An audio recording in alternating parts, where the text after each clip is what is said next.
안녕하세요. 혜원입니다. 혜원의 불교 현대적 응용하기 오늘 98번째네요.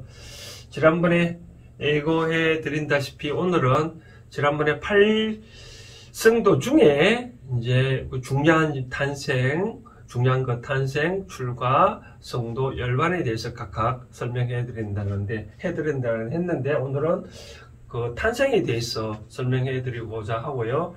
그리고 또 탄생계가 있잖아요. 개송. 항상 경전에는 이 개송이 있는데 일반적으로 탄생하면서 부처님이 개송을 읊었다 했잖아요. 그렇죠? 일반적으로 천상천하 유아독존이라고. 오늘 그에 대해서 참다운 의미를 설명해 드리도록 하겠습니다.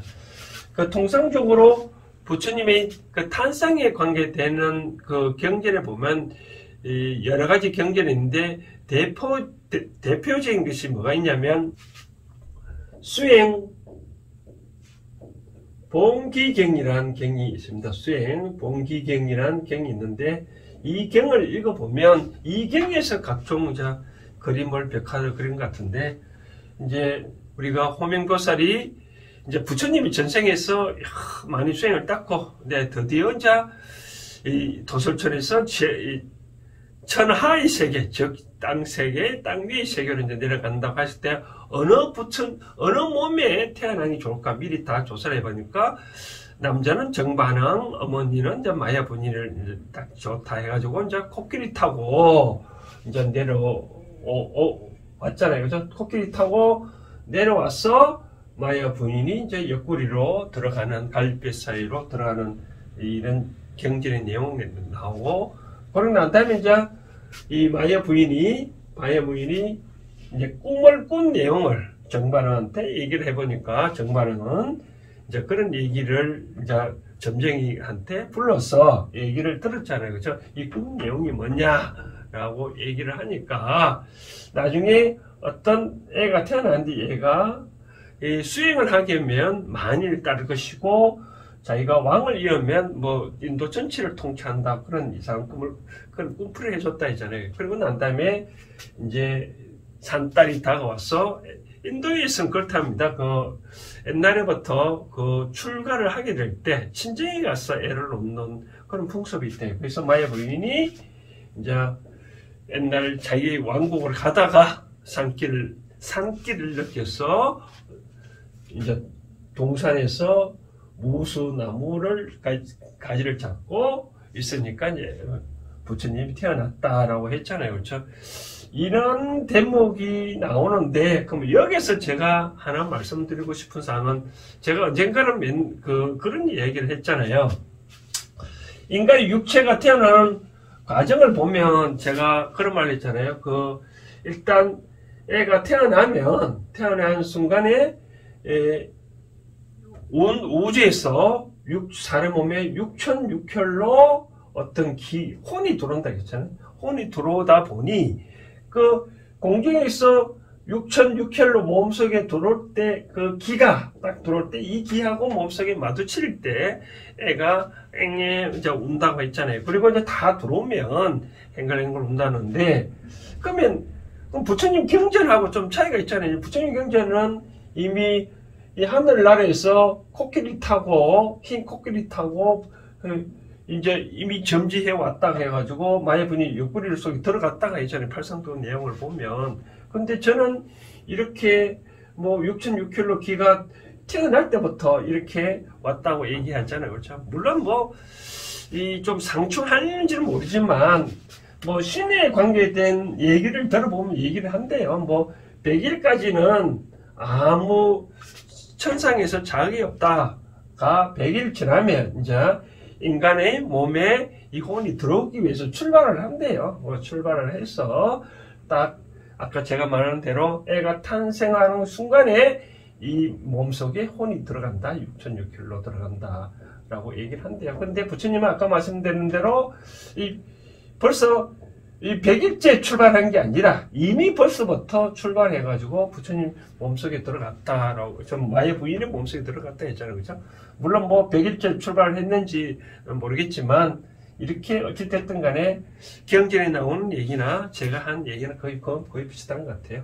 그리고 이제 태어나자마자, 옆구리에서 태어나자마자 부처님이 사방으로 7걸음을 갔다 이제 동서남북으로 7걸음으로 가고 난 다음에 천상천하 유화독존이라고 외쳤다 했잖아요. 그렇죠? 한 무릎 서로도면 천상천하 유화독존이라고 얘기했잖아요. 그렇죠? 유화독존.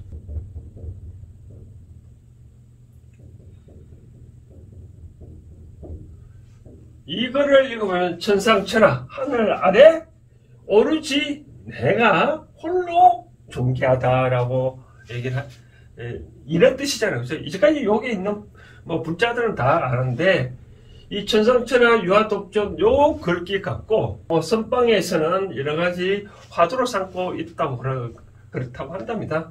뭐 천상천하 하늘 아래 오로지 내가 존귀하다 하면 참 뭐 다른 사람들을 보면 좀 아만이 빠지지 않았느냐라고 풀이를 하기도 한데요. 뭐 이 세상에 누구나 다 존귀한데 왜 본인이 스스로 홀로 존귀하다라고 왜 그랬을까 의문을 품에서 말의 화두를 삼았다고 얘기를 한답니다. 그런데 중요한 거는 또 이렇게 비판하니까 어떤 분들은 천상천하 아라는 것이 부처님을 뜻하는 것이 아니라 이 세상의 모든 인간들은 다 존귀하다라고 그런 뜻으로 풀이를 한대요. 근데 저런 생각을 한다면 우리가 일반적으로 불자들은 천상천하 유화독존 요 글귀만 통상적으로 많이 아는데 다음 글귀가 또 계속 있습니다. 어떤 뜻이냐면 3계 계고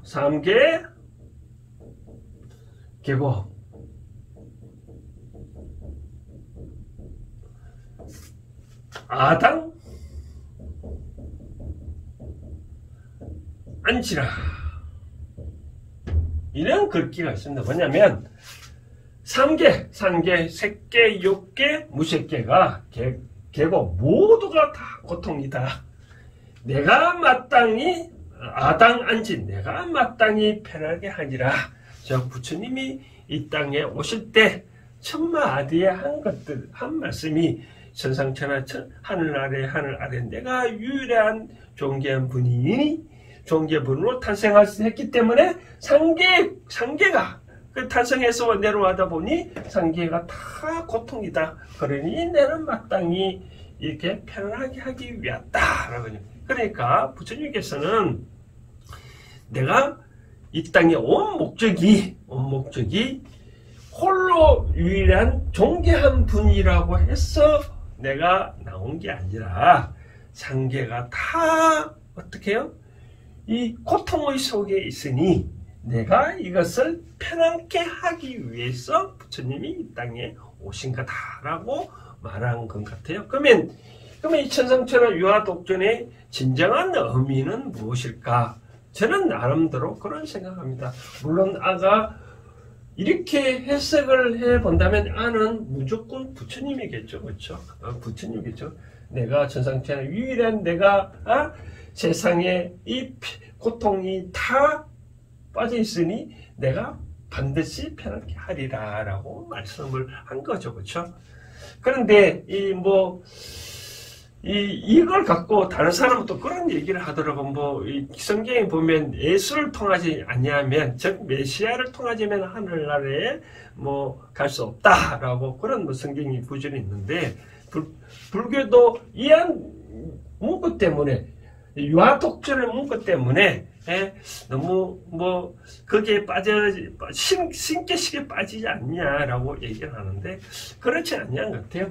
이제 왜 그러냐면 이제까지 우리가 인도에 보면 그런 얘기 있잖아요. 다 브라만 신들이 세계잖아요. 그죠? 신들이 다 인간을 지배하고 신들이 모두 다 세상을 관장을 했잖아요. 그렇죠?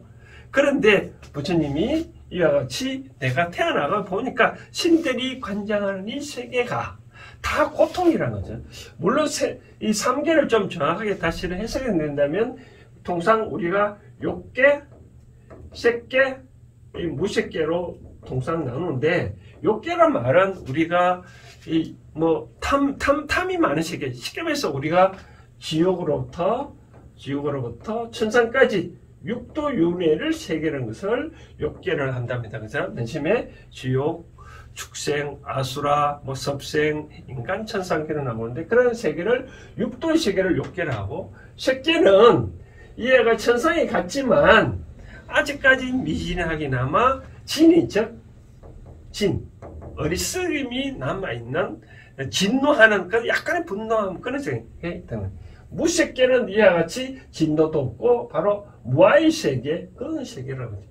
또 무색도 여러 가지 뭐 6가지 나눌 수도 있지만 하여튼 무색계 그런 세계 이런 세계가 이 무색계도 마찬가지로 다 고통이라는 거죠. 그죠?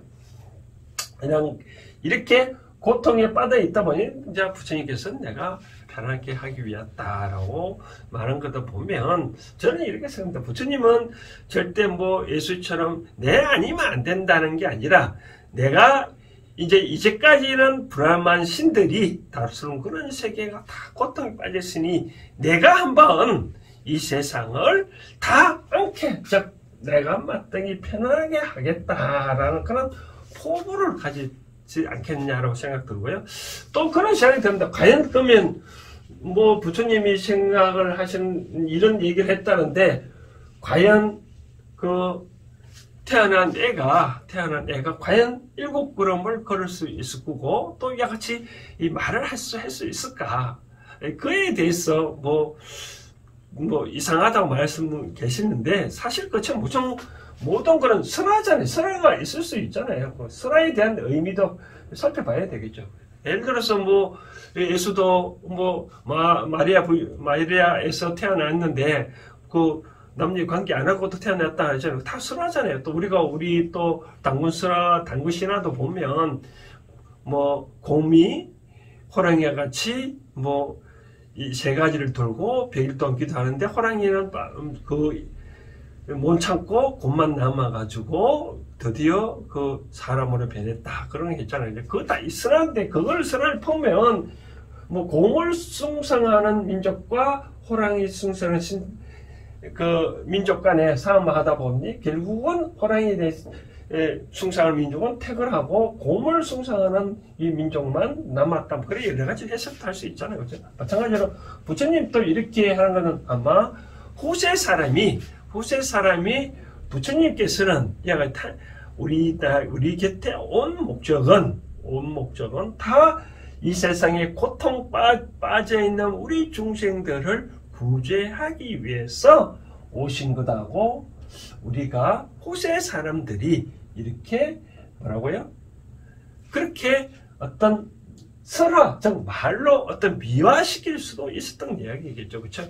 우리는 여기다 그러면 제가 처음에 말씀드렸다시피 이 뜻을 어떻게 받아야 될 것인가? 천상천하 유화독존 삼고 계고 아당 안지를 어떻게 받아들일 것인가 라고 봐요. 저는 이렇게 생각합니다. 우리가 지금 우리가 어려우면 항상 뭐 기독교주의자이든 불교주의자이든 항상 뭐 기도하고 달라고 빌었잖아요. 이제 기도만 했잖아요. 그렇죠? 근데 부처님께서는 이렇게 한 목적이 절대 어렵다고 기도하라는 굉장히 얻은 내용도 없잖아요. 그렇죠? 내가 평범한 사람도 이같이 내가 태어났다.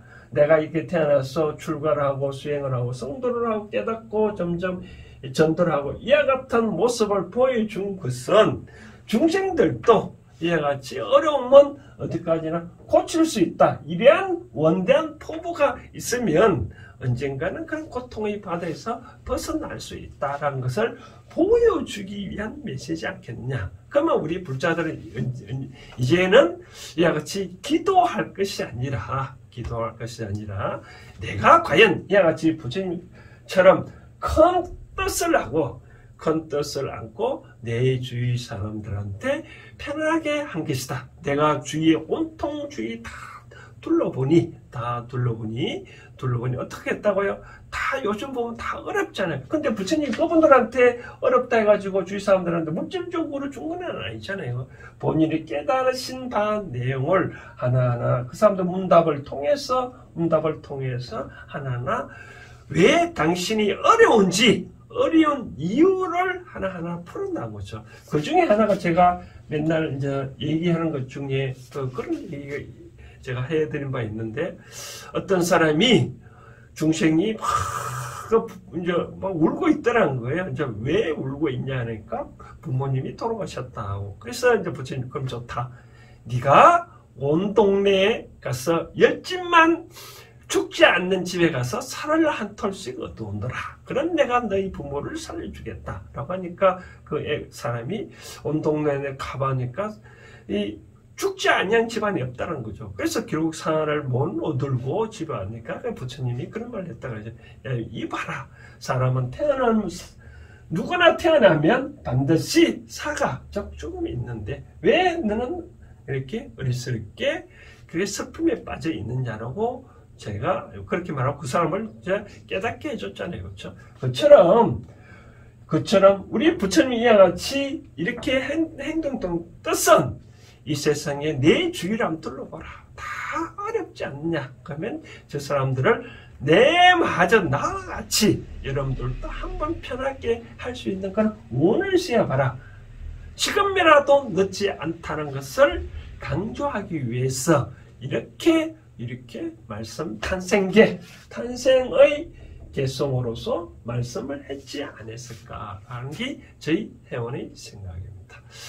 자, 그러면 회원의 불교 현대 정리하기 오늘은 정리하자면 이러한 탄생계는 이제는 어떻게 기도하는 차원이 아니라 내가 스스로 왜 삶이 어려운지, 내 주위 사람이 왜 어려운지 그 사람들을 위해서는 과연 내가 무엇을 어떤 말을 해줄 것인지 스스로 깨달으라, 나처럼 깨달으라 라고 하지 않았을까 생각되어지네요. 다음에는 이제 탄생했으니까 이제 출가는 깊은 의미가 어떤 의미인지 다음 주 시간에 다시 또 하도록 하겠습니다. 감사합니다. 오늘 여기까지 하겠습니다.